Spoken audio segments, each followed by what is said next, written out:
Thank you. Joining us now is the governor of West Virginia, Patrick Morrisey. Governor, thank you so much for joining us tonight, and our condolences to you and all the people of West Virginia for the events of today.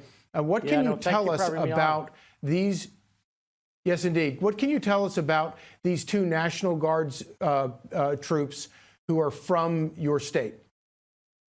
Well, a couple things. First of all, I know that right now every West Virginian is praying for these guardsmen. These are folks that go into harm's way. They never think about it, and they are truly courageous West Virginians. So we're really proud of them tonight. And I can tell you, I spoke with President Trump a little bit earlier tonight. He's very proud of them as well. West Virginia had a significant presence on the ground in Washington, D.C., and obviously these folks had a brutal attack, and we're all going to get to the bottom of it. But what I can say is this.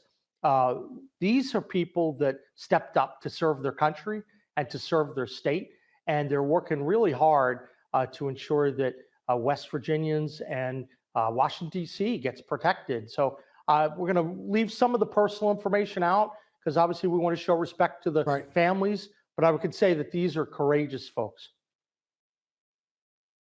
You know, one of the things that I think a lot of people forget about when we have these conversations, especially on the cable news pundits over at MS Now, talk about these the National Guard troops that come into places like Chicago or Washington, D.C.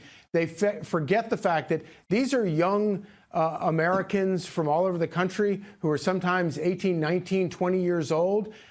They are people, they're our brothers, our sisters, our children. They're just regular people who have agreed to, volunteer to serve their country, and they're doing good work. Well, they are doing good work, and I think it's important for everyone to know that in the 6-month period, I know that after we had dispatched our guardsmen there was about a 6-month period where DC had barely any murders, crimes down, and a lot of it is attributable to the work of the Guard. So I'm really proud of them. I think West Virginians are proud of them. But I know our focus tonight is just to ensure that our prayers and our hearts are going out to everyone, because there's still a lot of uncertainty in terms of what's going to happen. And I want to make sure that West Virginia unites in prayer. What do you make of this news that we've confirmed tonight that this guy apparently came over as part of this humanitarian parole program after the fall of Kabul? Listen, I know there's going to be a lot of investigation, and what I can say from what I've heard, and there's always a lot of information that comes in, but the shooting was brazen. I mean, to be able to do this, to go after folks. So clearly this is a political targeting, and it's wrong on every single level. Now, we're going to learn more about this individual in the upcoming days. And I want to make sure whatever happens at the end of this, justice gets served. That's the American way, and we'll certainly be looking for that out of West Virginia. Governor Morrisey, our prayers are with you and your entire state and the families of those brave guardsmen. God bless. Hey, thanks so much for having me on. I appreciate it. In a monstrous ambush-style attack just steps away from the White House. They'd been deputized as part of the most successful public safety and national security mission in the history of our nation's capital, the D.C. Safe and Beautiful Task Force, which has achieved an unprecedented reduction in violent crime and crimes of all type. This heinous assault was an act of evil, an act of hatred, and an act of terror. It was a crime against our entire nation. It was a crime against humanity. The hearts of all Americans tonight are with those two members of the West Virginia National Guard and their families. The love of our entire country is pouring out for them, and we are lifting them up in our prayers. As we are filled with anguish and grief for those who were shot, we're also filled with righteous anger and ferocious resolve. As President of the United States, I am determined to ensure that the animal who perpetrated this atrocity pays the steepest possible price. I can report tonight that based on the best available information, The Department of Homeland Security is confident that the suspect in custody is a foreigner who entered our country from Afghanistan, a hellhole on earth. He was flown in by the Biden administration in September 2021 on those infamous flights that everybody was talking about. Nobody knew who was coming in. Nobody knew anything about it. His status was extended under legislation signed by President Biden, a disastrous president, the worst in the history of our country. This attack underscores the single greatest national security threat facing our nation. The last administration let in 20 million unknown and unvetted foreigners from all over the world, from places that you don't want to even know about. No country can tolerate such a risk to our very survival. An example is Minnesota, where hundreds of thousands of Somalians are ripping off our country and ripping apart that once great state. Billions of dollars are lost, and gangs of Somalians come from a country that doesn't even have a government, no laws, no water, no military, no nothing. As their representatives in our country preach to us about our Constitution and how our country is no good. We're not going to put up with these kind of assaults on law and order by people who shouldn't even be in our country. We must now re-examine every single alien who has entered our country from Afghanistan under Biden, and we must take all necessary measures to ensure the removal of any alien from any country who does not belong here or add benefit to our country. If they can't love our country, we don't want them. America will never bend and never yield in the face of terror. And at the same time, we will not be deterred from the mission these service members were so nobly fulfilling.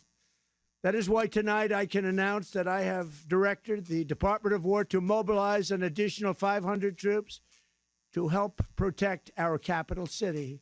We will make America totally safe again, and we will bring the perpetrator of this barbaric attack to swift and certain justice if the bullets going in the opposite direction haven't already done that. During this time of the year, when we gather at home with loved ones, these two patriots were wearing the uniform of our country, patrolling the streets of our capital. They had taken a selfless oath to defend our nation against all enemies, foreign and domestic. And that is exactly what they were doing when they were gunned down in a savage attack.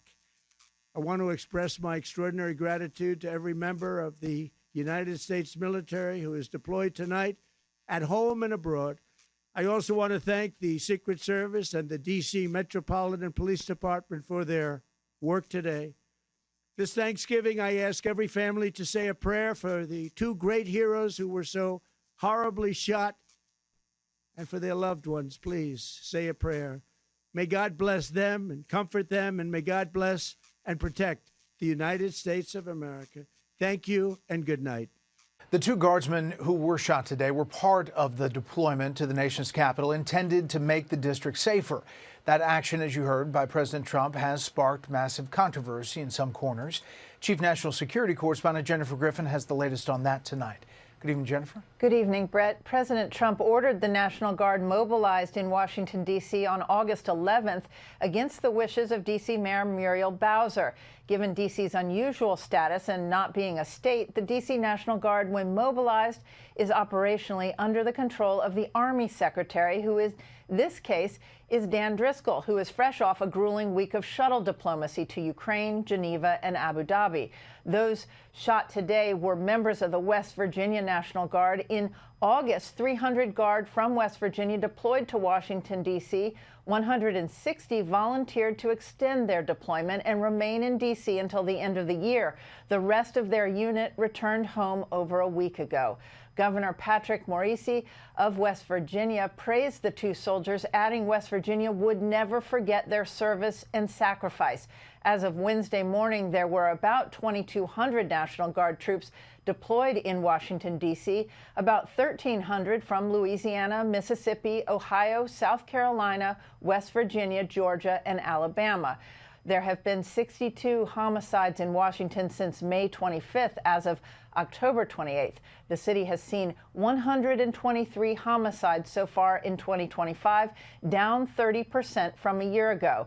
Since National Guard troops were deployed on August 11th, there have been 24 homicides in Washington, D.C., not including today's shooting. On November 2nd, the Trump administration extended the orders for the National Guard mission to the nation's capital through at least February 2026. But last Thursday, a federal judge, D.C. District Judge Gia Cobb, ruled that President Trump's military takeover of Washington, D.C. was illegal and intrudes on local officials' authority to direct law enforcement. Cobb, who was appointed by President Biden, found that the president has the right to protect federal property, but can't unilaterally deploy the D.C. National Guard to fight crime. The judge's order, Brett, which was welcomed last week by D.C. Mayor Muriel Bowser and other D.C. elected representatives, was stayed pending appeal until December 11th. The cost to deploy the National Guard in the Capitol since August is estimated as being more than $250 million for the past 3.5 months. Brett? Jennifer, thank you. Congressman Byron Donalds is running for governor in Florida, and he joins us now. Congressman, I don't think it's an overstatement to say that every single one of those National Guard troops walking around the city of Washington, D.C., right this second or at 9 o'clock this morning, have actually saved the lives of American citizens in that city. It's not an overstatement. We had a hearing in the Oversight Committee a couple of months ago, and the mayor of Washington, D.C. said on the record that since the National Guard was deployed by President Trump, crime has dropped 40% in the nation's capital. 40%. Washington, D.C. has not been a safe city for quite some time. When the president was running for office, he said that he was going to make the nation's capital safe again. He deployed the National Guard. Crime plummeted in Washington, D.C. It has been working. But in spite of that fact, you have Democrat officials who have been whining and crying on TV and in any microphone open saying that it was wrong to deploy the Guard. The president is well within his rights to deploy the National Guard because Washington, D.C. is a federal enclave. It is the purview of the federal government, not just a city, not just some state. So the Guard was deployed. Crime has come down drastically. They should be applauded for the work that they've been doing. And now we have two of our National Guardsmen in the hospital fighting for their lives. The Democrats need to do an about face on this. They need to acknowledge the fact that Donald Trump was right, but bigger than that the National Guard has been a help to securing the nation's capital for everybody. And, you know, when we have these big debates about these literally sitting senators sitting around talking about how the orders, maybe their orders, they might think, to be deployed are somehow illegal and that they are allowed to disobey them, I always think about what those young men and women who are serving in uniform must be thinking about all of this as they try to carry out their job, that maybe what they're doing is illegal, maybe they should be disobeying their orders, and now they're getting shot at. What must be going through their minds? I think, honestly, what's probably going through their minds is, oh, my gosh, we were here just on a simple mission given by the president of the United States. And now you have an Afghan foreign national who came into this country because Joe Biden, frankly, did one of the most stupidest things that has ever been done with the withdrawal of Afghanistan. They brought in a bunch of Afghani nationals. Nobody was truly vetted. And now you have people in our country who now are posing a threat to the National Guard. That doesn't say anything to the fact that the same Biden administration, with the support of these 6 Democrat officials and every other Democrat on Capitol Hill, allowed our nation to be wide open, where you had people from 184 different countries coming into the United States illegally. This is outrageous. So for the National Guard and our other men and women who are just trying to do their job, now they get these 6 fools who go on social media trying to make themselves look more important than they really are, to be frank with you. And now their lives are at risk. This is obscene. And this is Democrat policy, Democrat power politics that is not securing the homeland, not making sure our people are safe, and not valuing the men and women who put the uniform on every single day to protect this nation. What should the White House and Republicans in Congress do to go back and review that program and try to figure out if there are other problems like this lurking in that program?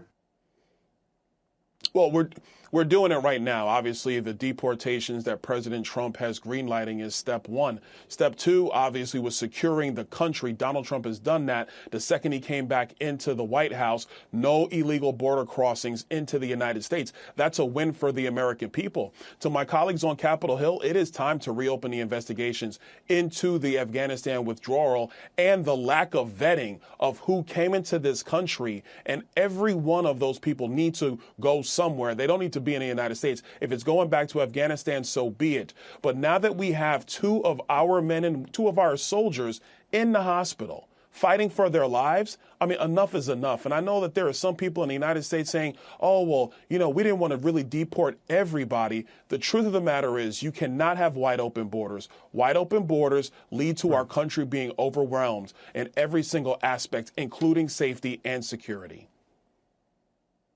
Well, we will be, I will look forward to seeing those, that investigation reopened, and we will follow it closely. Byron Donald, thank you so much. Thank you.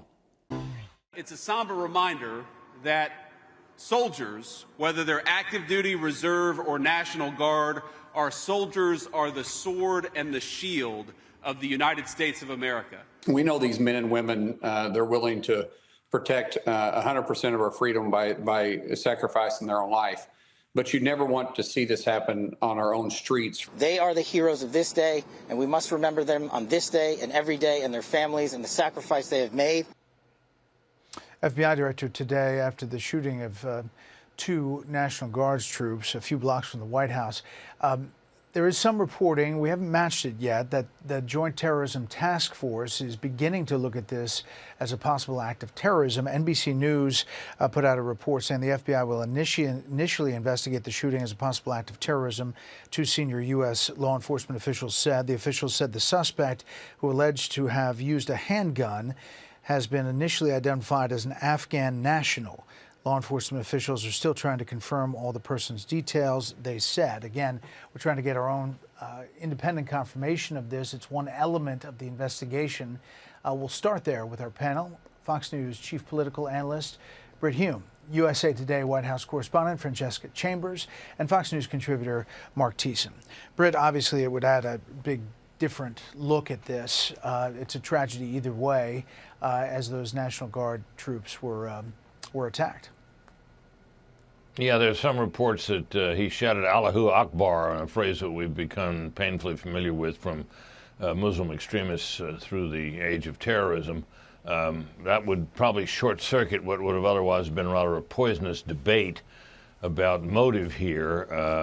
If it turns out to be an act of terror, that puts it in a different category for sure.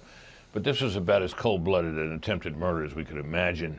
No justification for it in any way, and one hopes and trusts that people will not try to do so. Yeah. And Mark, do you think it emboldens the efforts to put National Guard troops in other places? Does it affect it at all? Well, I mean, you're already seeing that the president has said, or Secretary Hicks has said, we're going to increase the deployments in D.C. I don't think Donald Trump is going to back down. And look, these brave men and women, what they've done for the residents of the district and all of us who live around that area, I mean, double-digit reductions in everything from violent crime to carjackings to burglaries to armed robbery to homicide. They've made us all feel safer, and it's just they're such wonderful patriots who step forward and risk their lives every day at home and abroad to keep us safe. And I think some of the things that have been said about them in recent days have really been troubling. You had Jasmine Crockett the other day saying that they're engaged in slave patrols and targeting black people. And even Alyssa Slotkin said the other day she was worried that a National Guardsman would shoot an American. Instead, the opposite has happened. So I think we need to give them deference and treat them like the heroes they are. I want to turn topics now to some positive news. We just heard from David Spunt from the president's point of view, positive heading into Thanksgiving Day. Legal reaction to this case in Georgia being dropped. Take a listen. This motion by the prosecutor, Skandalakis, is not a partisan screed. You would not read this and say, oh, this guy loves Trump, this guy hates Trump. Regardless of this prosecutor's view on the evidence, which, again, I think is fairly mixed, there's just the practical and constitutional issue. There is no possible way under our Constitution as it exists to have a trial, a criminal prosecution and trial of the sitting president. So the prosecutor, Francesca, puts out the statement, this entire case from the initiation of the district attorney's investigation in 2021 to the present is without precedent. Never before and hopefully never again will our country face circumstances such as these. Pretty cut and dry. And the president obviously weighed in, saying that the whole thing was a witch hunt. And this represents the dismissal of the last major case against the sitting president of the United States. And what they said when they dismissed this was that essentially between the Supreme Court and the immunity, the extension of immunity now, plus the fact that President Trump wouldn't be out of office until early 2029, that they just didn't think that this was a good use of taxpayer money at this point to continue to prosecute the president as well as these other defendants in the case. By the way, David Spunt confirming this act of terrorism and how the investigation is moving forward. Expect another news conference tonight. Britt, you know, we've kind of moved on from a number of these legal cases, but it is significant if you think about how much oxygen we've spent covering this case out of Georgia. Yeah, well, it's all part of the obstacles hurled in the path of Donald Trump as he sought the presidency the first time and then the second time and the third time. And a lot of it has fallen away, and this case certainly deserved to. It was brought by a clownish prosecution team who had a scandal in the middle of the whole case. And I would add to that the fact that the prosecutor that asked for the case now to be dropped made the point that it's not illegal to challenge the results of an election. So it was a misbegotten prosecution from the jump, and there's very little left of the lawfare that was brought against President Trump, and I think that's a good thing. I want to turn to Ukraine now, Mark, and this is the former NATO commander on Vladimir Putin's territorial ambitions. He's going to change it back to a Cold War status where he controls all those buffer countries and has this buffer between him and NATO. And so we don't have to guess what his intentions are. He will attempt to reorganize the security situation in Eastern Europe. He hasn't given up on taking Ukraine, regardless of what he signs. And that's why the security guarantees is so critical to preventing that from happening. It is a deterrent. As we said last night, the devil's in the details, Mark, on as these things get ironed out. Yeah, Jack Keane is 100% correct. I mean, look, Vladimir Putin can't win this war, but neither can Ukraine. And so you have a stalemate where there's small movement here and there, but lots of people dying. So Donald Trump is 100% correct in trying to bring this war to an end. But the question is, you have to do it in a way that's sustainable, because Vladimir Putin doesn't want to give up. If you think about it, he invaded under Obama, then he stopped under Trump, then he invaded under Biden. Now he may stop under Trump. As soon as Trump is gone, he's going to start again. And so you have to have a security guarantees and security enablers, weapons for the Ukrainians, to make sure that they have a military that is strong enough and borders that are defensible enough that this agreement will last long after Donald Trump has left office. And that's the big challenge going forward. Well, we'll watch it all. Next week's a big week as far as those meetings. Panel, thanks. Happy Thanksgiving to you all. Well, with that, let's bring in West Virginia Republican Senator Shelley Moore Capito. Senator, thanks for joining us. Joins us from Charleston tonight. A tough day, obviously, and for those families dealing with two guardsmen that are in critical condition tonight. Your thoughts overall on the action today? Well, this is a very tough day for West Virginians and across the nation. The West Virginia National Guard is a tight-knit family, and many live in our neighborhoods and our friends, and so we're reaching out tonight to send our prayers and thoughts to those families and to the Guard family in general. Those two brave individuals who are fighting for their life right now. We are praying that on this Thanksgiving that we can have some good news as the time moves forward. But they were targeted. They're peacekeepers. They were sent to Washington to the call of duty to help maintain the peace in our nation's capital, which From the last report, you can see the statistics are down, and yet someone targeted them, shot them while they were surrounded by other Guard members. So it is a really sad day here in West Virginia. Yeah, you look at the map there, it's very close to the White House, Farragut Square, and it's a populated area. You know the area well. I do. It is dangerous what they're doing, and you mentioned what Jennifer talked about, 30% decrease in the homicides, but it's still a big city with a crime problem. It is. And I think as I've been walking around D.C. since the deployment of the Guard, I've stopped and talked to many from Louisiana, from West Virginia, to find out how's it been going. You know, they basically are just on patrol to watch. They're not actually aggressively going out and fighting crime in the way. They're letting the Metropolitan Police have more time and more manpower to be able to do that. And so it's just such a tragedy. But it's our capital city. We want it to be safe. We have families and children and dignitaries every day in Washington. And it should be a source of pride that it's safe. And it has been safer because of the great service of people like our National Guard.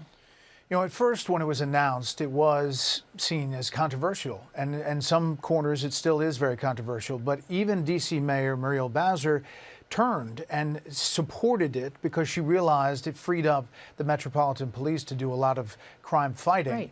Are you an advocate for this template? The District of Columbia is different than other states. Are you an advocate of putting it other places? Well, I think what we see across the nation is several governors have welcomed the support, for instance, in Memphis and other cities. And so I think it needs to be probably going into a state in coordination with our governors. But for our nation's capital, I think that the results speak for themselves. I think that the danger that our Guardsmen were in and have been in D.C. is come to light today in a very, very abrupt and serious way and sad way.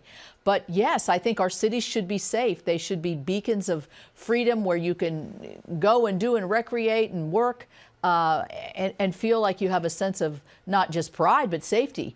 And a lot of our big cities do not have that. And I think President Trump has put that at the front of one of his main reasons that he is seeking to keep our cities safe.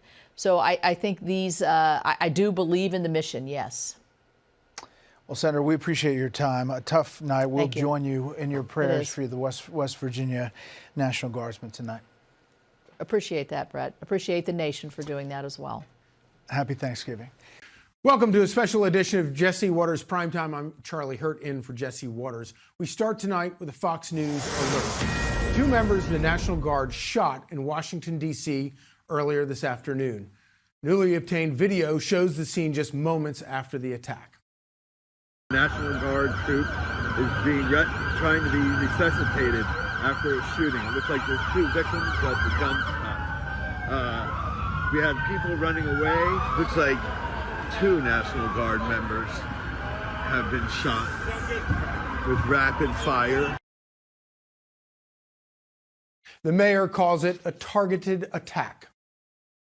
This is a targeted shooting. One individual who appeared to target these guardsmen, that individual has been taken into custody. We're finding out more about the shooter. Sources tell Fox that this guy was an illegal migrant from Afghanistan. He came here on a Biden humanitarian parole after the fall of Kabul and overstayed. Fox News correspondent Mark Meredith joins us live from the scene. Mark, what's the latest? Charlie, good evening to you. A pretty horrific day here in the nation's capital. The attack happened just about 3 blocks behind me. You can still see investigators are there trying to piece together what happened. There's many different tracks to the story. Let's get you the latest. The first being investigators are looking into the immigration status of the suspect, who we're told is a 29-year-old man from Afghanistan originally and appears to have entered the United States back in 2021. We're still trying to piece together if he was facing any deportation or if he was going to be staying in the country, what may have prompted this attack, if it had anything to do with his immigration status or not.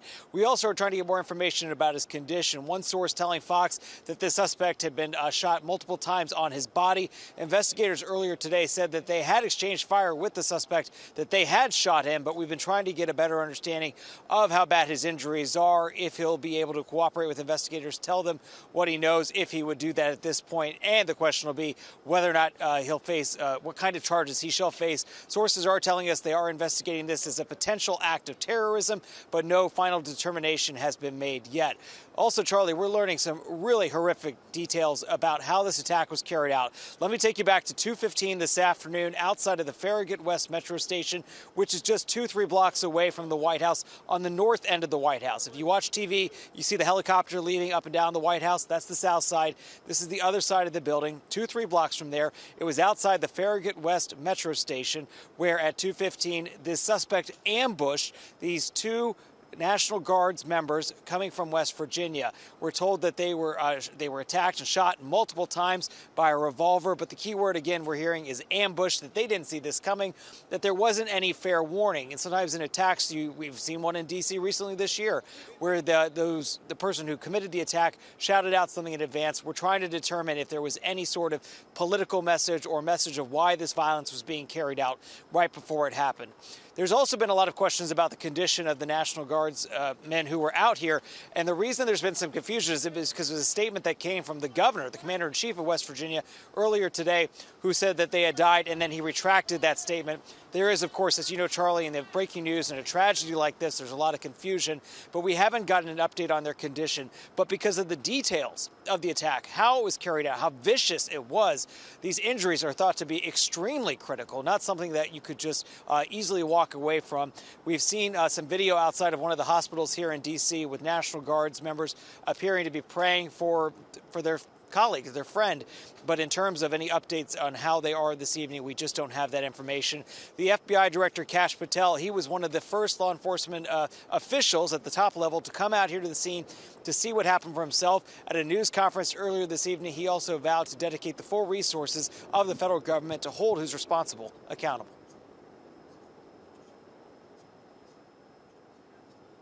So, Mark, can you tell us any more about, in terms of, we understand that there was an exchange of gunfire. Can you tell us any more about whether it was other National Guard that fired back, or whether it was other officers with different, from different entities that fired back?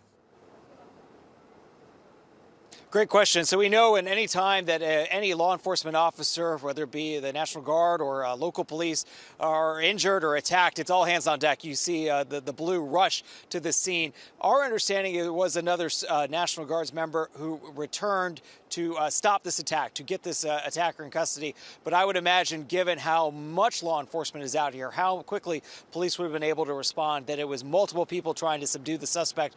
From the where this happened, it was at ground level, so it was right outside of this metro entrance. But there were a ton of high-rise buildings that were overlooking where this happened. So because of that, and if you've been on social media tonight, odds are you may have seen some of those pictures. They're horrific, I'll tell you that. You get a sense of where this took place, but also the extreme sense of the violence. So many gunshots, glass shattered everywhere, Charlie. Mark, thank you for this thorough report. I know you'll keep us updated. The FBI is now taking over the case. Kash Patel was on the scene earlier today.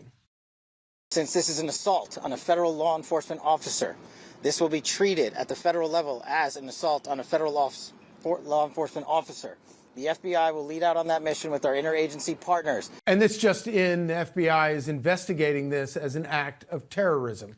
President Trump says this animal will pay a very steep price. Secretary of War Pete Hegseth, meanwhile, announced the president is mobilizing more troops into the Capitol. The shooter shot in a cowardly, dastardly act targeting the best of America. Heroes willing to serve in Washington, D.C., serve for people they don't know and they've never met because they love their country and their capital and their community. It will not stand. And that's why President Trump has asked me, and I will ask the Secretary of the Army, to the National Guard, to add 500 additional troops, National Guardsmen, to Washington, D.C. This will only stiffen our resolve to ensure that we make Washington, D.C. safe and beautiful. The president was given a mandate for law and order, and these brave members of the Guard have been deployed from city to city to carry out that mandate. The men and women in uniform are heroes, coming from other states to keep our capital safe. But MSNBC, or MS Now, is still treating them like they're the villains. Of course, there's so much controversy happening in the United States right now with ICE, who are also wearing uniforms and wearing masks. And so you don't know, people walking around with uniforms in an American city. There are some Americans that might object to that. And so apparently this shooting has happened. This was less than an hour after 2 guardsmen were shot. Meanwhile, CNN was inviting Russia hoaxers to say the Guard had it coming. But these are folks who've basically been thrown into a pseudo law enforcement function, most of whom don't really have law enforcement backgrounds. And that adds, I think, a real wild card element to this thing. We don't really know how those folks would respond if confronted with a violent incident on the street with an armed person. So there's a lot of variability, I think, in the platform here. And ABC, of course, is implying Trump is to blame. We've been hearing from law enforcement officials for a number of months now that some political flashpoints in the country, whether that's immigration policies by the administration, the ongoing Israel-Hamas conflict, even amid a tenuous ceasefire, those kinds of flashpoints have made people in uniform, be they military, law enforcement, government officials, people in uniform, have increasingly been targets. Trump's bringing the Guard into cities to stop crime from happening. They're not provoking crime, all while Democrats have been calling these Crime Stoppers Nazis. This is what the Nazis did in 1933. One of the first things they did in the spring of 1933 was to take over the state governments and the policing functions. It's an attack on the American people by the President of the United States. Should he be sending troops in? No. He'd like to stop the elections in 2026 or, frankly, take control of those elections. That's the thing that is absolutely abhorrent. It reminds me so much of what happened in Germany in the 1930s. Just Sunday, former CIA agent and member of the seditious Six, Alyssa Slotkin, went on national television to say the Guard's going to start spraying bullets on the streets. When you look at these videos coming out of places like Chicago, it makes me incredibly nervous that we're about to see people in law enforcement, people in uniform military get nervous, get stressed, shoot at American civilians. Well, now 2 members of the Guard are critically injured with gunshot wounds. When you're calling law enforcement Nazis and telling people they're going to shoot and kill you, what do you think is going to happen? Just last month, federal agents came under fire at an ICE facility in Dallas, and now this. This is the kind of rhetoric that's going to get people hurt and killed. They're confusing their base, and wingnuts with guns are taking it as a call to action. And it's only going to get worse. The seditious Six is putting a target on the backs of our military officers. They told troops to commit treason and not follow orders. And now they're saying if they keep following orders, they're going to put them on trial and treat them like Nazis.